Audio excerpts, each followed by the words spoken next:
aller chercher dans le répertoire de musique de Noël. Et c'est pas forcément facile de trouver, on trouve beaucoup de musique baroque pour grand ensemble, mais pour petit effectif c'était plus difficile, mais on a réussi à construire un programme autour de musique allemande, française et baroque latino-américain autour de la nativité. Parmi les Allemands, on a choisi Schein, Schütt et Buxtehude. Les Français, on a fait Dumont, Campra et Charpentier. Puis le baroque latino-américain, on a fait un air d'opéra de Campra trouvé en Amérique latine avec un texte en espagnol, Durán de la Mota et Juan de Araujo. En fait, les concerts, il était composé des pièces vocales qui sont vraiment dédiées à la nativité et des pièces instrumentales qu'on a rajoutées pour faire un peu de l'ambiance entre pièce et pièce.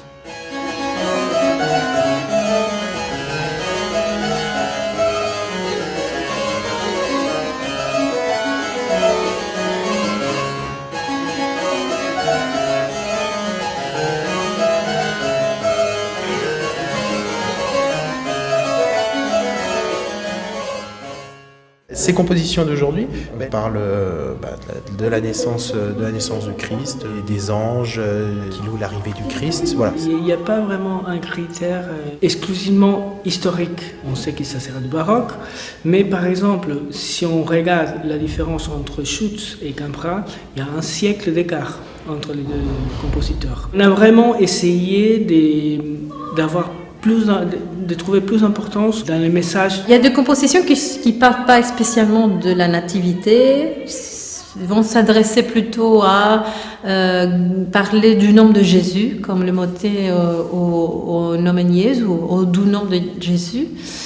Il y a d'autres pièces que c'est des sommes que dans la liturgie on trouve pour la célébration de Noël, puis d'autres pièces qui parlent vraiment de Noël, la fin de l'année, comme la première pièce de Schein. En Amérique latine, c'est différent. La Colombie, le Venezuela, le Pérou, la Bolivie.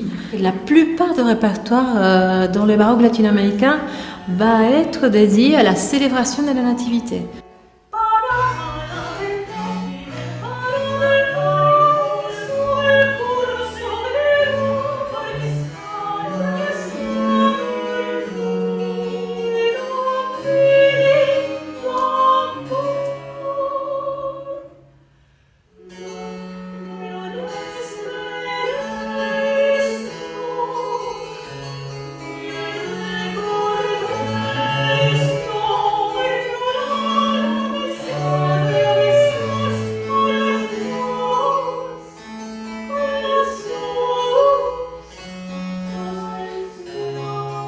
C'est une espèce de dentelle, c'est magnifique, c'est délicat, c'est souple, c'est beau. Une pièce que j'aime beaucoup, c'est Avecillas Sonoras, voilà, qui parle des oiseaux qui chantent et qui demandent de chanter doucement parce que l'enfant Jésus est en train de dormir. La relation entre le public et nous, il était très sincère, donc on sent ça. Au début d'un concert, ça peut arriver qu'on cherche un peu nos repères et j'ai trouvé qu'ici, on était porté par le public.